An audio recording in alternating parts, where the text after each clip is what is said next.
And it's great to know the local people, because those are going to be the people that you're going to be doing deals with, and it's great. So it's just great to still network locally, but my focus is out of area networking. That's the biggest tip I can give you. There's so much value in that. Literally any event that I go to, I at least get one referral pretty quickly.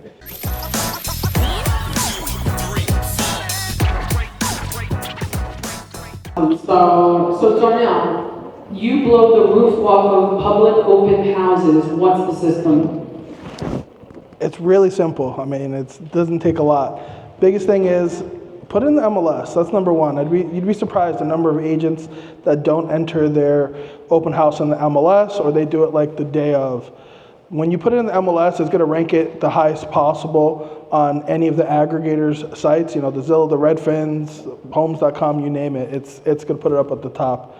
I think the only thing higher than an open house is going to be a virtual tour, if you have a virtual tour on it.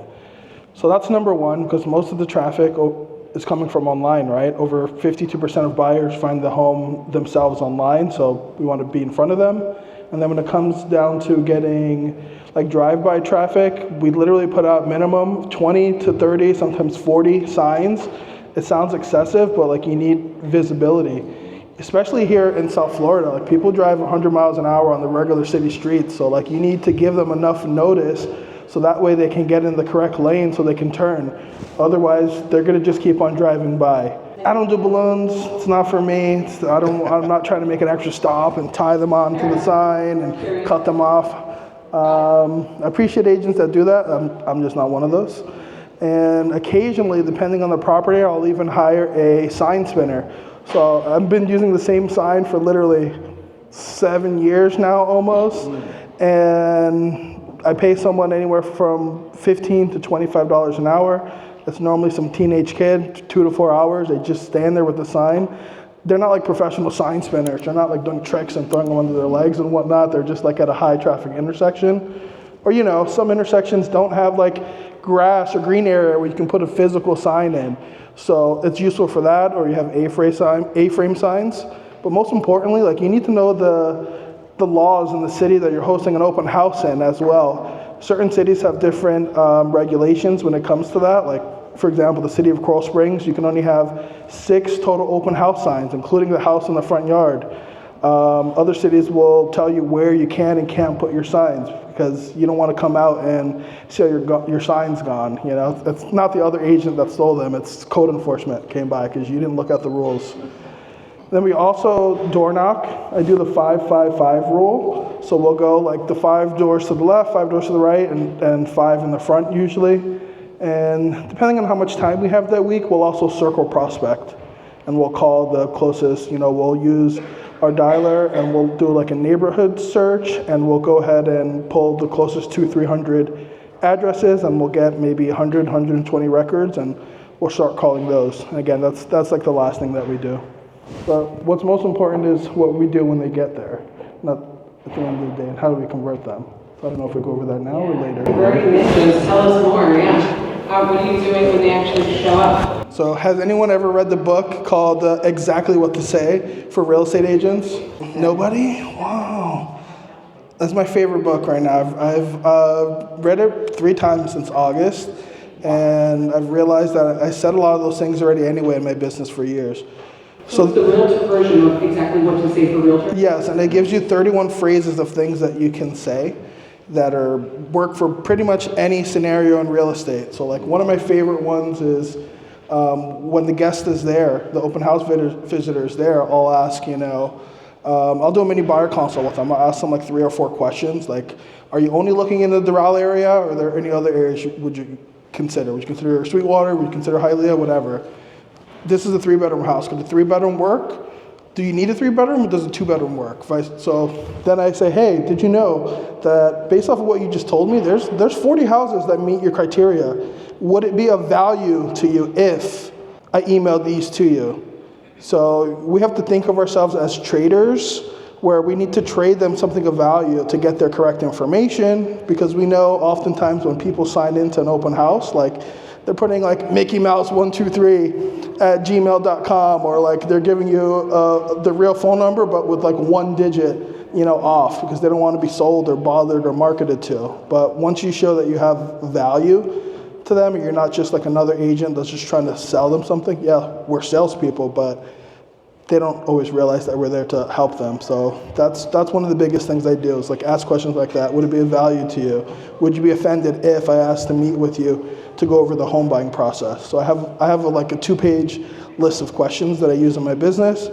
I didn't bring a QR code, but if you guys find me on Instagram and ask me for that, I'll send you the PDF document. Your Instagram handle is so cool. I feel like it's Darnell. Yeah, it's Darnell. Like every week, maybe every month, I would like, what, maybe this is the month where I make a new Instagram or I make it more professional, but then it just became me, it's my brand. I'm not gonna like start a new Instagram, and like you were saying earlier, like always just be your authentic self.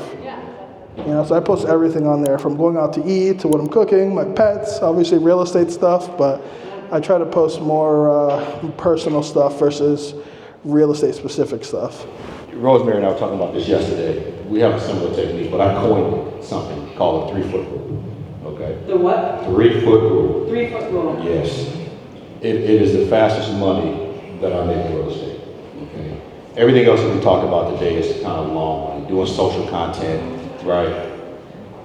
You got to shoot a lot of content. But the fastest money that I make is talking to people on the street. I think that anybody that's been around me long enough knows that I talk to everybody, okay? And listen, He will say to have a water. I like to, my philosophy is that if you are within 3 feet of me, if I can smell your cologne, your perfume, your breath, if you look at me, you must want to buy a house. Wow. Because I believe I'm attractive, right? So if you got that close, then you must want something from me. Wow. Right? So I And used that also to. means like if you're going to spend money in a store, Yeah. right, and they're within 3 feet of you, you're probably going to look at Gas them and say, stations, yeah. restaurants, fast food If you're spending places. money there, why wouldn't you try to recoup some of that back? Yep, I talk, if you're in line with me, listen, I do it so much, George can't say no. The first time George came to Charlotte to visit me, I do it so much. George, we got in the car. He said, hey man, he didn't really know me then, right? I said, are you just trying to impress me? Like, do you really do this? And I looked and I said, what? I do this, right?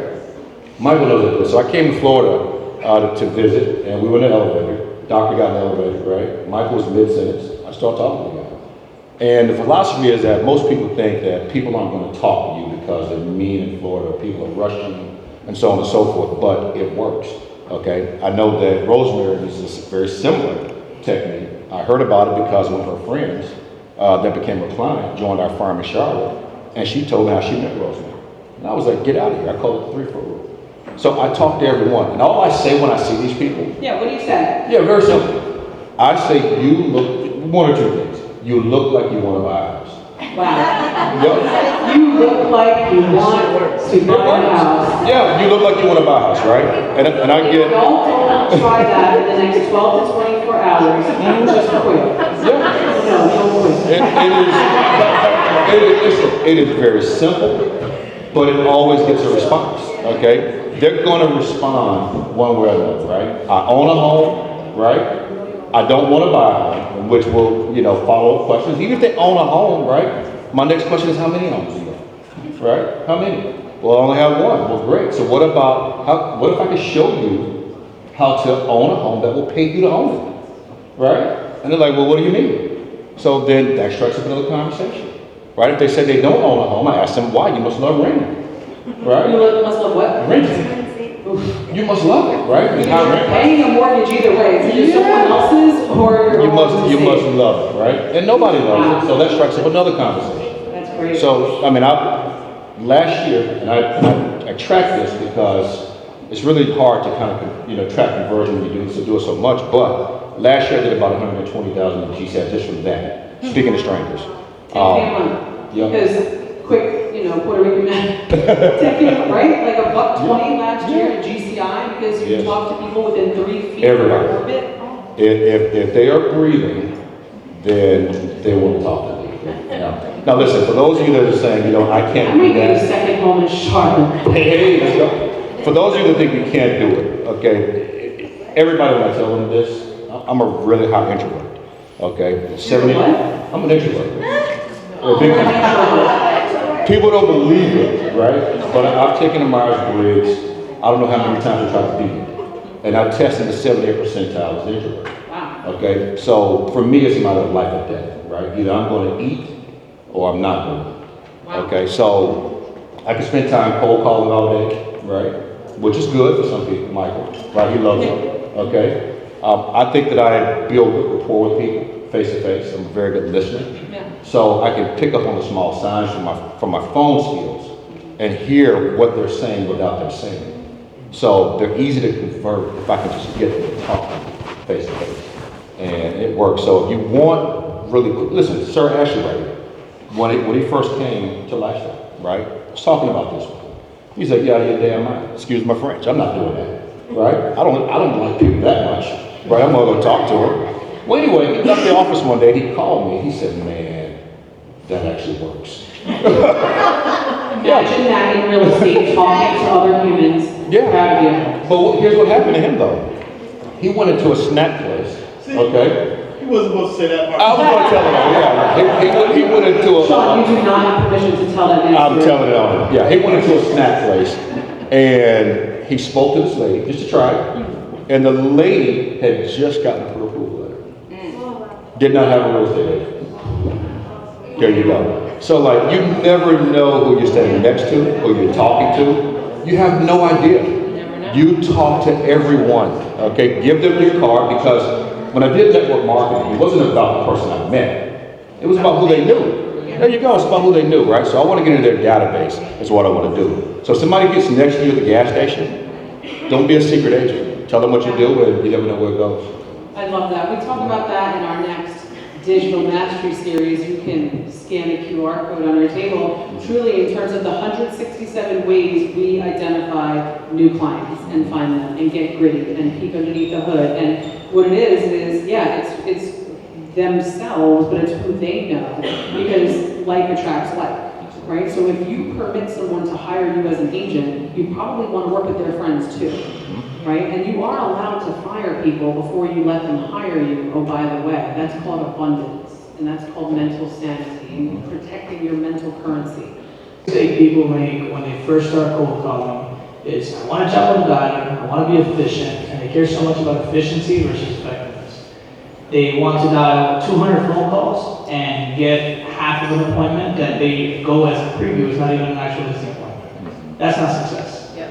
Right? I pride myself in, I don't dial all the time, but I always have listings active or under contract that are coming from physicals. I pride myself on the fact that I generate other income from my physicals because of what I do to monetize my relationships that I built through physicals. But the one piece of advice anybody that's cold calling is that don't worry about efficiency in the beginning, worry about effectiveness. Educate yourself, and this comes from way back from when I first heard Carl's chasing whales, whoever was at Dolphin Mall that day. It's becoming the expert of the area and knowing more than anybody that is calling that client prior to getting that phone. Because right now, I see Pablo in the back shaking his head, and he knows the ratios and the conversion rates on physicals is very, very small. So if you do that and focus on efficiency, and when you get a phone call to somebody to answer, you're like, you don't even know what to say? You think you're going to get that appointment? Of course not.